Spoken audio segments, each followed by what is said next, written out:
Good morning student. EACC YouTube channel पर आपका स्वागत है। आज हम लोग केमिस्ट्री में पढ़ने जा रहे हैं पैकिंग इफिशियंसी। पैकिंग इफिशियंसी का मीन्स होता है संकुलन क्षमता।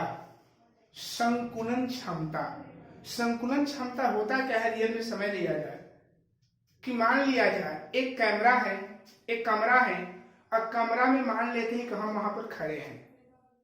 तो कहने का मतलब एक कमरा में हम कितना स्थान घेरे हैं, उन्हीं स्थानों को घेरे गए स्थान को हम उस रूम का पैकिंग इफिशियंसी के नाम से हम लोग क्या करते जानते हैं। जैसे मान लेते हैं कि एक क्रिस्टल है, क्रिस्टल में जो हम लोग का कॉन्स्टिट्यूट पार्टिकल्स होता है, कॉन्स्टिट्यूट पार्टिकल्स होता है यूनिट सेल में या क्रिस्टल लैटिस में जितना स्पेस घेरा हुआ रहता है, उसी घेरे हुए स्पेस को हम लोग क्या बोलते हैं, पैकिंग इफिशियंसी के नाम से हम लोग क्या करते जानते हैं। हिंदी मीडियम परिभाषा यही था, दो तरह से इसका परिभाषा है, तो समझ लीजिए कि क्रिस्टल जालक में अवयवी कण, क्रिस्टल जालक के जितने भाग का आयतन घेरा रहता है, जितने भाग का आयतन घेरा हुआ रहेगा, उसी घेरे हुए भाग को हम लोग क्या बोलते हैं, पैकिंग इफिशियंसी के नाम से हम लोग क्या करते जानते हैं। और इसका डिफिनेशन यही है कि अगर मान लेते कोई क्रिस्टल है और क्रिस्टल में जो हम लोग का अवयवी कण है,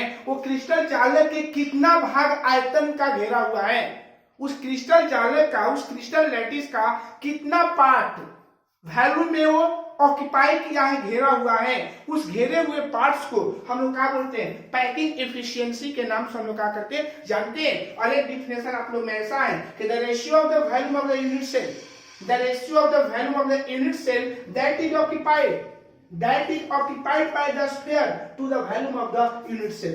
कहने का मतलब होता है कि the ratio of the volume of the unit cell, मान लेते हैं कि हमारे पास यूनिट सेल का क्या है, रेशियो है, वॉल्यूम है, that is occupy मतलब घेरा हुआ by the sphere to the volume of the unit cell। Unit cell में स्फीयर कितना स्थान घेरा हुआ है, उसी घेरे हुए भाग को हम लोग क्या बोलते हैं, पैकिंग इफिशियंसी के नाम से हम लोग क्या करते जानते हैं। वही बात हुआ, बस इसको रेशियो में डिफिनेशन कर दिया है। इफिशियंसी का मतलब क्षमता होता है। अब किसी का भी क्षमता निकाला जाएगा ना, देखिए कहीं कहीं बुक में इसको दे रहा है पैकिंग फ्रैक्शन, तो उसे इंग्लिश मीडियम वाले थोड़ा सा ध्यान रखिएगा। पैकिंग फ्रैक्शन बोलिए, चाहे पैकिंग इफिशिएंसी। फ्रैक्शन मतलब होता है भागा, अंश, भिन्न। फ्रैक्शन मतलब होता है भिन्न, तो भिन्न कैसे निकाल, दोनों को भागा देगा, ठीक है। तो कहीं कहीं बुक में आप लोग का पैकिंग फ्रैक्शन दिया है और कहीं कहीं बुक में इसको पैकिंग इफिशिएंसी दिया है, उससे घबराने की जरूरत नहीं है। डिफिनेशन दोनों का सेम ही होगा, बस थोड़ा सा डिफरेंट। इफिशिएंसी मतलब उसका क्षमता होता है और क्षमता निकाल के उसको 100 से गुना कर देते हैं, ठीक है। So the ratio of the value of the unit cell and unit cell का जो हम लोग का वैल्यू होगा O that is occupied by the sphere to the value of unit cell। कहने का मतलब होता है कि अगर यूनिट सेल में हमारा स्फीयर उस यूनिट सेल का जितना पार्ट में घेरा हुआ रहेगा, स्थान घेरा हुआ रहेगा, उसी घेरा हुआ पार्ट्स को हम लोग क्या बोलते हैं, packing efficiency, that means packing fraction के नाम से हम लोग क्या करते जानते हैं। ओके, चलिए पैकिंग इफिशिएंसी इक्वल फार्मूला होता है number of constituent particles what are value of unit cell into 100, ये फार्मूला है।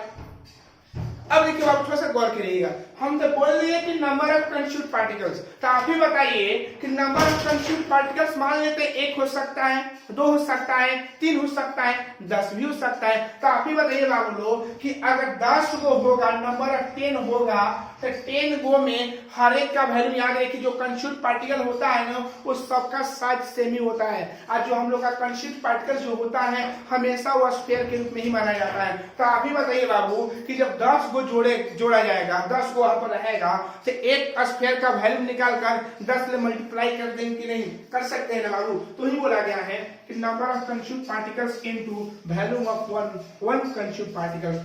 और नंबर ऑफ कंस्टिट्यूट पार्टिकल जितना होगा वो और एक कंस्टिट्यूट पार्टिकल का वैल्यू निकालकर मल्टीप्लाई कर देंगे value of unit cell into 100। अब देखिए पैकिंग इफिशिएंसी इक्वल हो जाएगा, मान लेते हैं कि नंबर ऑफ कंस्टिट्यूट पार्टिकल हमारे पास Z है, कोई Z है, तो Z हो जाएगा इंटू 4/3 पाई आर, क्योंकि स्फीयर है तो स्फीयर का कॉन्स्टिट्यूट पार्टिकल जो होता है स्फीयर के रूप में माना गया है, तो एक स्फीयर का वैल्यू कितना होता है 4/3 पाई आर क्यूब रेडियस होता है। और यूनिट सेल को एच को पता है, पीछे की यूनिट सेल के लेंथ को एच को ए मानते हैं, तो यूनिट सेल का वैल्यू कितना होता है, वैल्यू मैंने यूनिट सेल, तो यूनिट सेल जो होता है क्यूब के रूप में होता है, घन के रूप में होता है, तो घन का आयतन कितना, तो एक इंटू कितना है।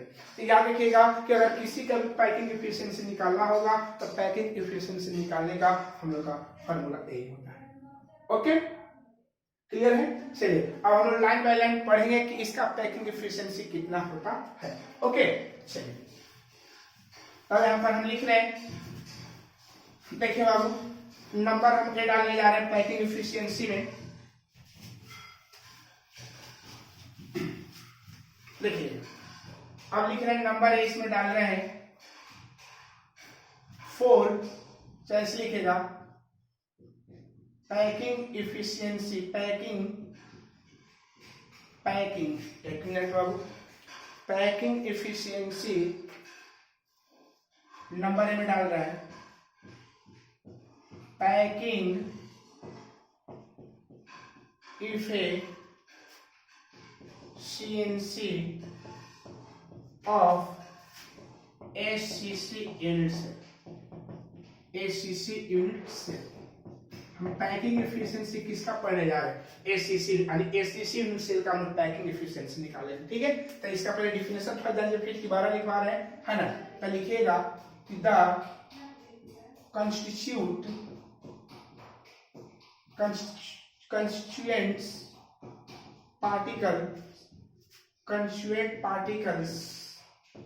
particles are present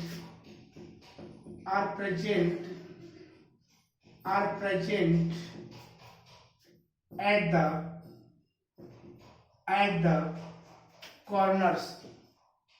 the corners only is called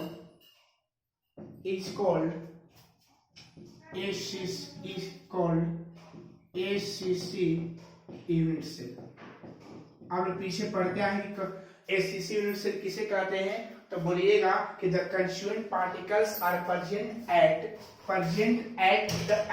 the corners only, ONLY, corners only is called HCC unit cell. और जिसका जो कंस्टिट्यूएंट पार्टिकल्स होता है वो ओनली कॉर्नर पर ही रहेगा, तो उसको हम लोग क्या बोलते हैं, packing efficiency of HCC unit cell के नाम से हम क्या करेंगे। ओके क्लियर है। इसका डायग्राम यहाँ दिखा दे रहे हैं, ध्यान दीजिएगा।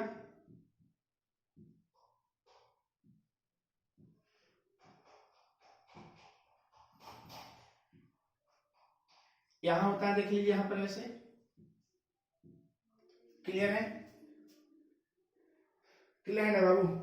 चलिए तब हम लोग जानेंगे, यहाँ कंस्टिट्यूएंट पार्टिकल एक यहाँ रहता है एंड ओनली कॉर्नर पर है इसमें, तो कॉर्नर पर ही वहां रख दे रहे हैं कंस्टिट्यूएंट पार्टिकल्स इसका, तो कंस्टिट्यूएंट पार्टिकल सिर्फ कॉर्नर पर है। ओके यहाँ कॉर्नर है, ध्यान दीजिएगा अच्छा से। चलिए इसको एससीसी बोलेंगे, क्या बोलेंगे, एससीसी यूनिट सेल। ओके अब लिखिएगा, we know that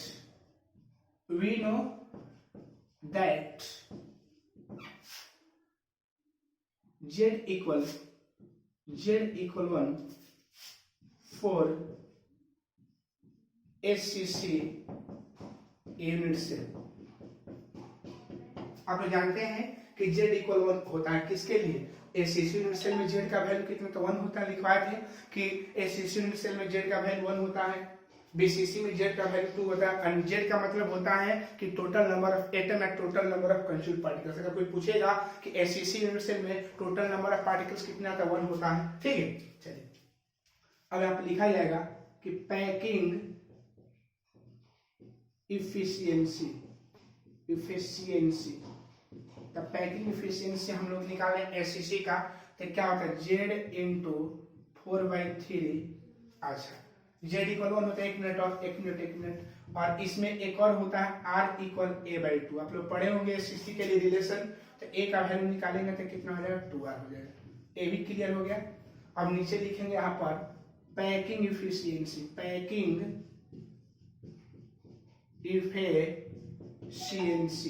तो packing efficiency equal Z into 4/3 pi r cube होता है। अब बाई नीचे ए क्यू इंटू 100 हो जाएगा। ये फार्मूला है ना, देखिएगा यहाँ पर हम डिफिनेशन यहाँ लिख दिए हैं, यहाँ पर डायग्राम बना दिए एसएससी का। वी नो दैट, हम जानते हैं, क्या जानते हैं कि z इक्वल 1 और r इक्वल a/2, इसलिए a इक्वल 2r, इसलिए a इक्वल का है 2r फॉर एससीसी यूनिवर्सल। किसके लिए? एससीसी यूनिवर्सल के लिए। ठीक है, पैकिंग एफिशिएंसी निकाल रहे हैं, तब ध्यान देना यहाँ पर, वो समझिएगा, यहाँ पर ध्यान देना। देखिएगा z का वैल्यू हम लोग का 1 है, 4/3 पाई आर क्यू, और a का वैल्यू हम लोग का 2r के पावर क्यू है, आई इंटू 100 हो जाएगा। क्लियर है बाबू? 100। ओके, फिर ऊपर सब मिटा रहे, इरेज कर रहे हैं इसको। जब ऊपर से मिटाया जाएगा तो ध्यान दीजिएगा, तो ऊपर 1 हो जाएगा, 4/3 एक मिनट, ऊपर हम लोग का 1 4/3 पाई आर क्यू, और नीचे हो जाएगा 8 r cube into 100। R cube से आर क्यू कैंसिल हो जाएगा, तो जेड ऊपर कितना हो जाएगा बाबू? हल कर रहे हैं तो ऊपर हो जाएगा 4, 1 हट जाएगा, 4 इंटू 3, 4 इंटू पाई का वैल्यू 3.14 इंटू 100 हो जाएगा। क्या बन जाएगा? 100। अब आई कितना हो जाएगा? 8 हो जाएगा रे। हल किया जाए तो कितना हो जाएगा? 4 दूनी 8, 4 दूनी कितना हो जाएगा बाबू? एक मिनट बाबू, थोड़ा सा ध्यान देना है। 4 इंटू 4 दूनी 8, ठीक है, और 4 दूनी 8 हो जाएगा ना बाबू, और ये हो जाएगा हम लोग का, एक मिनट बाबू, और ये अगर हल किया तो ये कितना 50 हो जाएगा। कितना हो जाएगा? 50। क्लियर है? तो जेड इक्वल कितना हो जाएगा? 3.14 इंटू 50, 3.14 इंटू कितना बन जाएगा? 50। क्लियर है? एक मिनट, और नीचे वाला 3 छूट गया है, ध्यान देना है। ठीक है, तो कट जाए तो नीचे कितना बचेगा? 3 हो जाएगा ना बाबू, ध्यान देना है बाबू, अच्छा से हो जाएगा ना, नीचे वाला 3 आ जाएगा। चलिए अब इसको हल किया जाए, देखिएगा, तो हल करेंगे तो कितना होगा? ऊपर 0, 4 5 20 के 0, आप 5 2 7, आप पस्ती है 15, 100, 2 अंक के बाद 10 मोल लो, 3 हो जाएगा। 157 बटा में कितना हो जाएगा? 3 ना, 3 5 15, 2 3 दूनी 6, और 3 दूनी 6, 3 दूनी 3 5 15, 3 दूनी 6, 3 3 के 9, 3 3 के 9, है ना? ऐसे हो जाएगा। ठीक है, इसको अप्रोक्स में मानते हैं हम लोग, अप्रोक्स में मान लेते हैं 52.4%। ठीक है, लिख लीजिएगा कि the packing efficiency of ACC unit cell equal 52.4%। Clear है? बस वही हल करके दिखा देना है बस। ओके, तो हम लोग का किसका हुआ? एसीसी यूनिट सेल का जो पैकिंग एफिशिएंसी हम लोग का जो हो जाएगा वो कितना हो जाएगा बाबू? 50.4%। कितना हो जाएगा हम लोग का? 52.4%। ओके, चलिए अब हम लोग बात करेंगे नेक्स्ट, दूसरा हेडिंग है इसका नंबर में, packing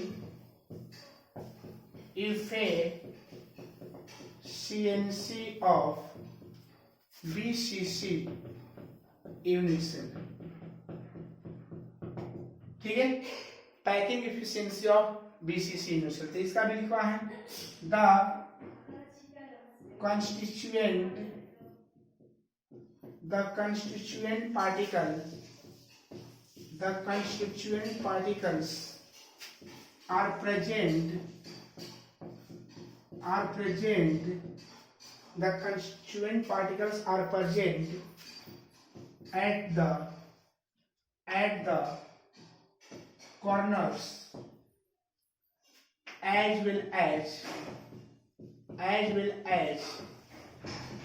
at the center of a unit cell. Unit cell is called BCC unit cell। ठीक है, इसका डायग्राम हम यहाँ बता दे रहे हैं। बीसीसी का आप लोग जानते होंगे, बीसीसी ध्यान देना यहाँ पर।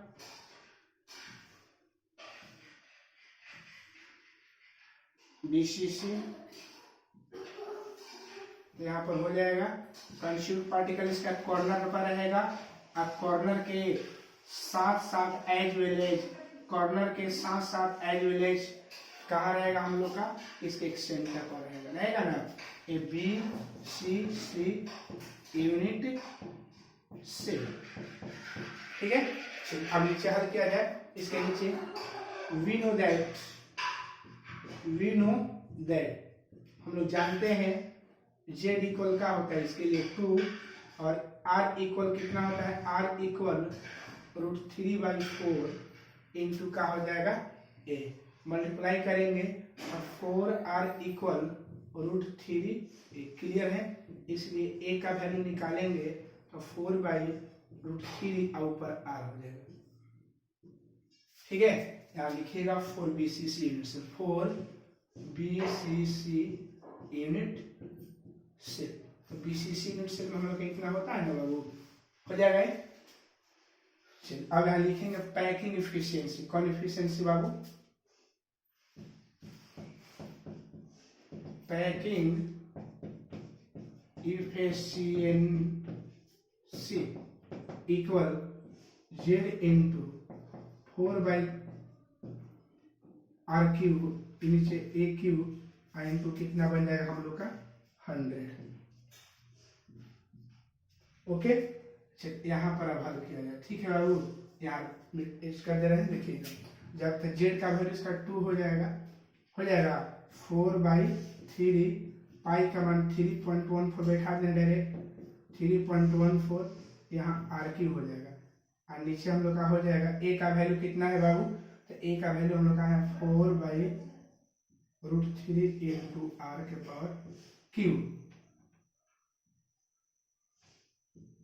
इंटू 100। ओके, चलिए ऊपर देख लिया बाबू। तो ऊपर 2 8 कर दे रहे, 4 2 जा 8, 3.14 100 कर दे रहे हैं यहाँ पर, और इंटू r³ कर दे रहे हैं।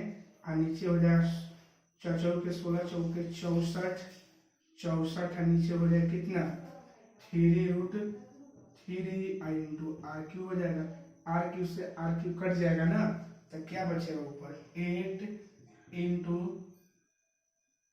1 मिनट, नीचे का हम लोग का 3 छूट गया, ध्यान देना है। नीचे का 3 हम लोग का छूटा है, देख लीजिए 3 1 मिनट, इसको 1 मिटा दे रहे हैं, इसको अच्छा से लिख दे रहे हैं, अभी हल नहीं कर रहे हैं, ठीक है बाबू।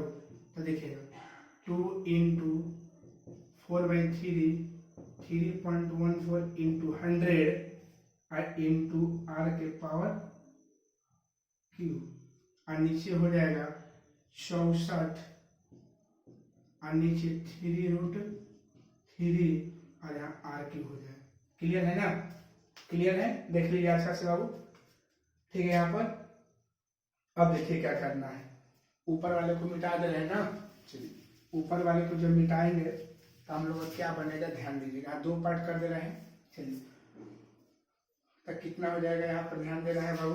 देखिएगा r³ से r³ कैंसिल हो जाएगा, और देखिएगा ये पलटेगा ना बाबू, तो नहीं 1 मिनट, ये 3 से 3 हमारा कार्य कैंसिल हो जाएगा, तो क्या बचेगा ऊपर देखिएगा 2 into 4 into 3.14 into 100 into √3, 100 into √3 by कितना होगा 3 कट ही जाएगा, तो नीचे 64 क्लियर हो जाएगा।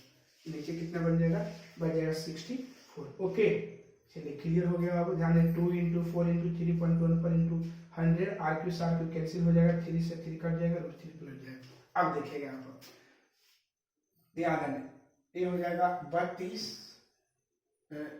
और ये हो जाएगा 8, चलिए 32 हो जाएगा ना बाबू। हाँ क्लियर है। और ऊपर देखिएगा, ऊपर कितना होगा 2 हो जाएगा नीचे, और ऊपर कितना होगा 25 हो जाएगा ना, 25 क्लियर है ना 25। चलिए अब देखिएगा ऊपर कितना हो जाएगा बाबू, ध्यान देना है।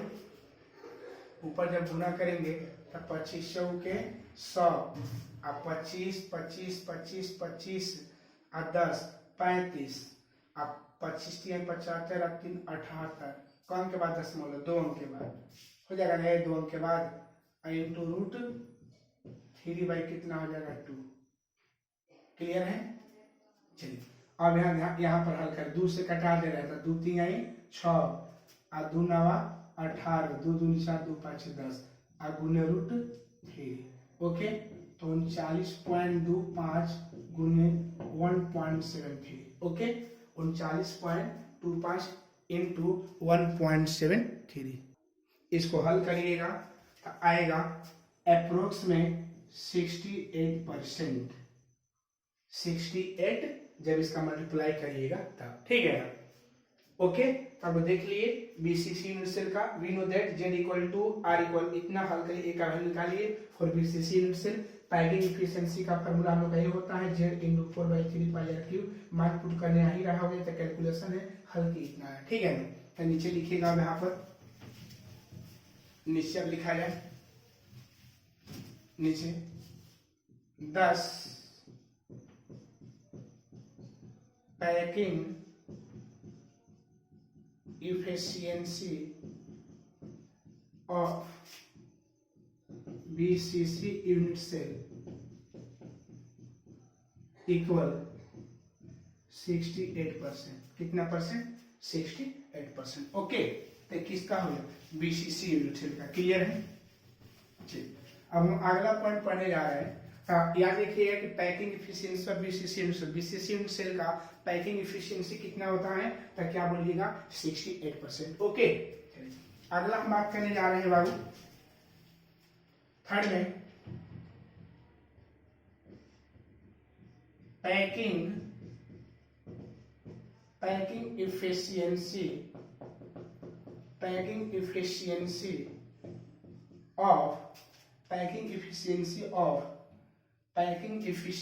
of FCC unit cell. Okay, तो लिखिएगा the constituent particles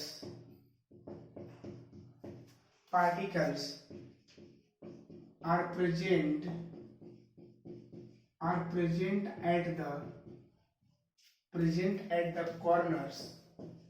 present at the corners as well as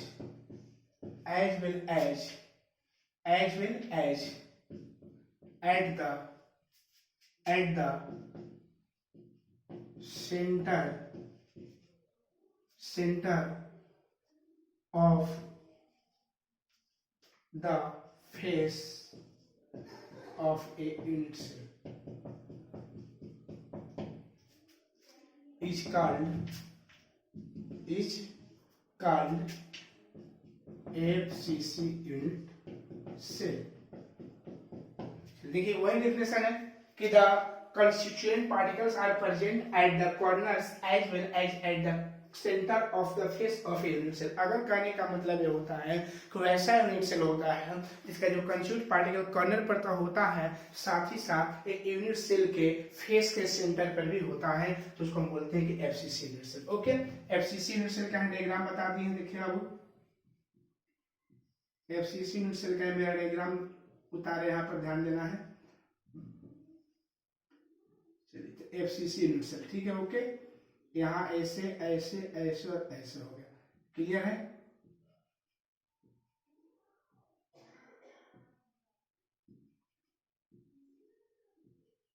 FCC, और इसके फेस के सेंटर पर भी रहेगा 1 2 3, एक यहाँ 4 5 1 6 रहेगा, ठीक है।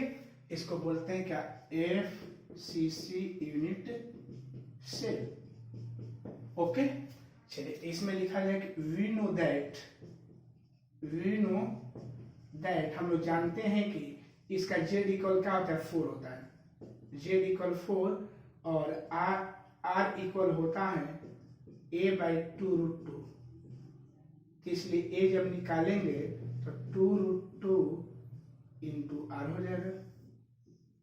ओके, क्लियर है? अब यहाँ दो ठनी हल कर देंगे, इसको देखिएगा यहाँ पर, क्लियर है? चलिए अब लिखेंगे यहाँ पर पैकिंग इफिशियंसी। तो packing efficiency equal Z into 4/3 pi r cube by a cube into 100। Okay, चलिए आगे देखिएगा। तो जेड का वैल्यू इसका 4 है, 4/3 जेड का वैल्यू इसका कितना है 4 है, 4/3 पाई का वैल्यू 3.14। ओके, यहाँ आर क्यू इंटू यहाँ 100 और नीचे ए क्यू का वैल्यू 2√2 आर के पावर क्यू। क्लियर है? क्या 4 into 4/3 3.14 into r cube into 100 by 100/8, 100 by कितना है 8 आर क्यू। क्लियर है? आर क्यू से आर क्यू कैंसिल हो जाएगा, आर क्यू से आर क्यू का बन जाएगा कैंसिल ना बाबू, आर क्यू से आर क्यू हम लोग कैंसिल हो जाएगा। तो कितना हो जाएगा बाबू, ध्यान देना है, ऊपर हो जाएगा 6 के 16 गुने 3.14 इंटू 100 हो जाएगा, देख लीजिए अच्छा से बाबू, ठीक है? और नीचे हो जाएगा 3 इंटू 8 हो जाएगा। क्लियर है? 3 इंटू 8 क्लियर हो गया ना बाबू? चलिए अब आगे बढ़ जाएगा, देखिएगा 8 दूनी की 16, 8 दूनी 16 हो जाएगा ना, 8 दूनी कितना आ जाएगा बाबू 16 हो जाएगा। अच्छा अब आगे देखिएगा 8 दूनी 16 हो जाएगा और ऊपर 8 दूनी 16। क्लियर है? तो 4 दूनी 8, 4 दूनी 8 और 2 एकम 2 और 6 कम 6 2 8 गुने 100 बाई का बन जाएगा। ठीक, क्लियर है? यहाँ लिख रहे हैं तो 6 2 8 के 00 यहाँ 3 कट जाएगा, तो 6 2 8 बाई कितना आ जाएगा 3। क्लियर है ना? चलिए 1 मिनट गड़बड़ा गया क्या आते बाबू, 1 मिनट देख लिया अच्छा से इसका कैलकुलेशन, ठीक है? कैलकुलेशन अच्छा से देख लिया। यहाँ पर मिस्टेक हुआ है बाबू, गुणा में ध्यान रखिएगा, इसका जो गुणा किया गया यहाँ पर ये मिस्टेक मिसप्रिंट हो गया है, इस यहाँ से थोड़ा सा इरेज कर रहे हैं। ओके, जब इसका मल्टीप्लाई किया जाएगा तो 8 तो होगा ही, लेकिन इसका करेंगे तो 2√2 हो जाएगा। आर क्यू ध्यान से देख लीजिएगा बाबू, हम ध्यान नहीं दिए थे। ओके चलिए क्लियर है? अब तो क्लियर होना चाहिए बाबू, क्लियर है ना? चलिए अब क्या हो जाएगा, ऊपर 16 हो जाएगा, 3.14 हो जाएगा और 3.14 इंटू 100 हो जाएगा और नीचे हो जाएगा 8 दूनी 16√2 और नीचे गुने 3। 16 से 16 कट गया, 16 से 16 कितना हो जाएगा कट गया। अब कितना हो जाएगा बाबू 3.14 इंटू 100 बाई 100 हो जाएगा ना, 100 अब बाई 3√2। ओके, इसका रेशनलाइजेशन करेंगे, परिमीकरण ध्यान रखिएगा, तो 100 ऊपर 2 हो जाएगा नीचे ऊपर √2 हो जाएगा और नीचे 2 हो जाएगा। हल करके देख लीजिएगा, यहाँ पर रफ कर दे रहे हैं बाबू, 1/√2 नीचे है ना, तो 1/√2 का इसे परिमीकरण करेंगे तो आप लोग का आ जाएगा, देख लीजिए √2/2 आ जाएगा ना, वही किया हुआ। ठीक है, अपना आसान के लिए तो ध्यान दीजिएगा यहाँ पर बाबू, कितना आ जाएगा कट जाएगा, तो 3.14 इंटू 50 इंटू √2 अब भाई कितना आ जाएगा 3 कट जाएगा, 50 दूनी 100। ओके क्लियर है? इतना क्लियर हो गया होगा। अब देखिएगा यहाँ हो जाएगा गुना करें 0 5 के 20 के 0 5 और 2 7 5 15 157 और गुने 1.414 अब बाई 3 हल करिए, इसका आएगा 74% अप्रोक्सीमेट। ठीक है, तो ये हम लोग का क्या है पैकिंग एफिशिएंसी ऑफ का है FCC यूनिट सेल। ठीक है ना? तो हम लोग 3 चीज का ध्यान दीजिएगा कि पैकिंग इफिशियंसी, इस वीडियो में पैकिंग इफिशियंसी किसे कहते हैं, है ना, और पैकिंग इफिशियंसी किसका कितना होता है। तो पूछेगा कि एसीसी यूनिट सेल का पैकिंग इफिशियंसी कितना होता है, तो क्या बोलिएगा बाबू।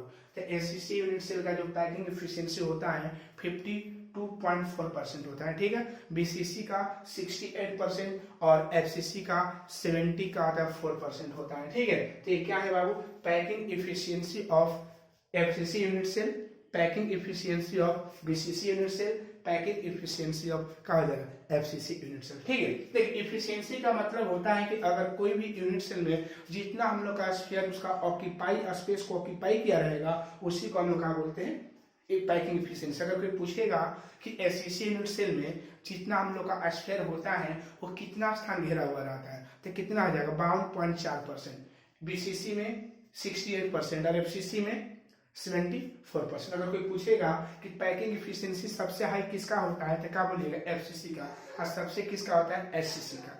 Packing highest packing efficiency of unit cell, यानी किस यूनिट सेल का पैकिंग इफिशियंसी होता है, ठीक है। तो क्या बोलिएगा 74% एफसीसी का, ठीक है ना। चलिए नोट में यहाँ डाल दे रहे हैं, ध्यान रखिएगा, या नोट में लिखिएगा, देखिए आज एक भारा का पार्ट में आया है बाबू, लेकिन कुछ खाली भाग में रहेगा, तो लिखिएगा empty space of ACC unit cell. तो 100 ले लेंगे, परसेंटेज 100 का 52 पॉइंट कितना 4, तो कितना आएगा 46 पॉइंट, एक मिनट आनी हो जाएगा 46, एक मिनट बाबू 47.6%, ठीक है, हो गया।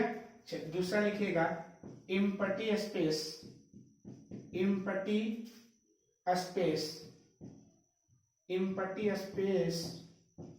ऑफ बीसीसी यूनिट सेल, ये क्या हो जाएगा, इसका लिखेंगे 100 -68 आया ना बाबू, इसका 32%, 100 में से केवल हटाएगा परसेंटेज 100 का ही होता है। और तीसरा आपका हो जाएगा यहाँ पर एम्प्टी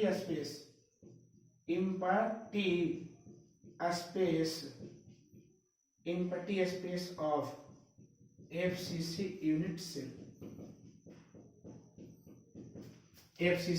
तो क्या 100 -74 इक्वल 26%, ठीक है ना, हो गया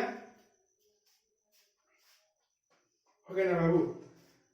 चलिए तो ये हम लोग का क्या है, पैकिंग इफिशियंसी हुआ और एम्प्टी स्पेस हुआ। कहने का मतलब ये है कि एसीसी का पैकिंग इफिशियंसी जो होता है 52.4%, एम्प्टी स्पेस इतना है। तो याद रखिएगा कि सबसे ज्यादा याद रखिएगा मैक्सिमम एम्प्टी स्पेस किसका होता है, मैक्सिमम,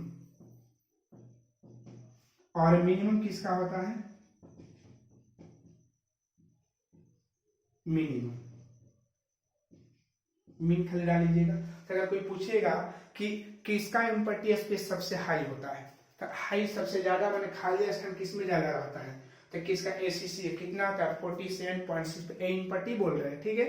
और मिनिमम किसका होता है एफसीसी का, कितना होता है 26%। अगर ये आपसे पूछेगा कि पैकिंग इफिशियंसी सबसे हाई किसका होता है, हाई के बाद इफिशियंसी बात बोला गया, तो एफसीसी का 74% और एससीसी का 52.4% मिनिमम होता है, ठीक है। तो ऐसा क्वेश्चन आपको एग्जाम में देता है, ठीक है ना। चलिए तो अब हम लोग आगे पढ़ने जा रहे हैं, ठीक है। कोऑर्डिनेशन नंबर, तो कोऑर्डिनेशन नंबर का मतलब ये होता है कि the number of particle immediately adjacent to each particle in the crystal lattice is called, क्या बोलते हैं कोऑर्डिनेशन नंबर।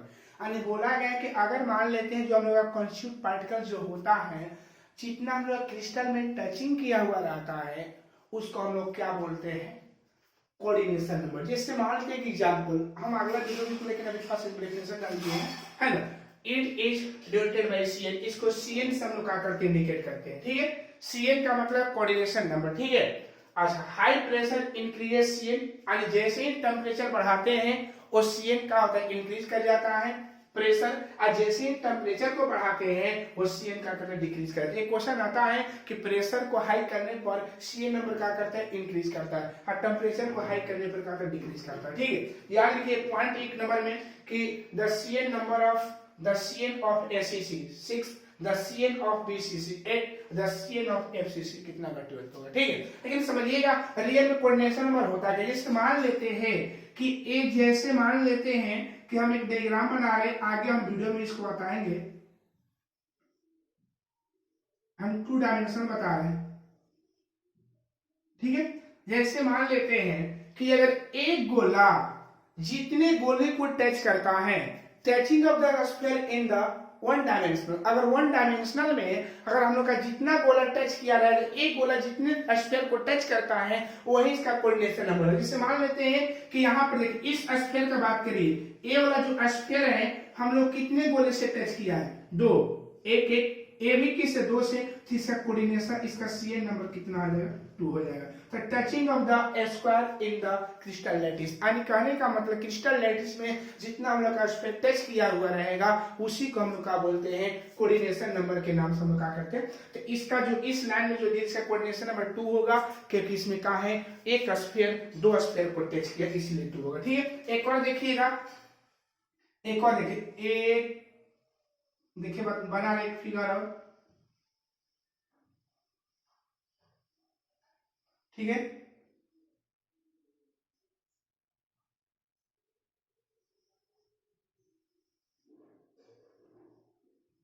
अच्छा से बना के देख लीजिए बाबू आप लोग भी। ओके, फिर यहां बना रहे देखिएगा, ओह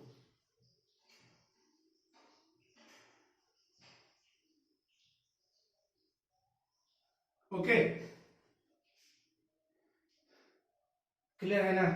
ऐसे मान लेते हैं, यहाँ पर ध्यान रखिएगा, तो इस गोला का हम बात करेंगे, इस स्फीयर का, तो इस स्फीयर का जब हम बात करने वाले हैं बाबू, तो ये जो हम लोग का स्फीयर है, थोड़ा सा गौर करिएगा कितने स्फीयर से टच किया हुआ है।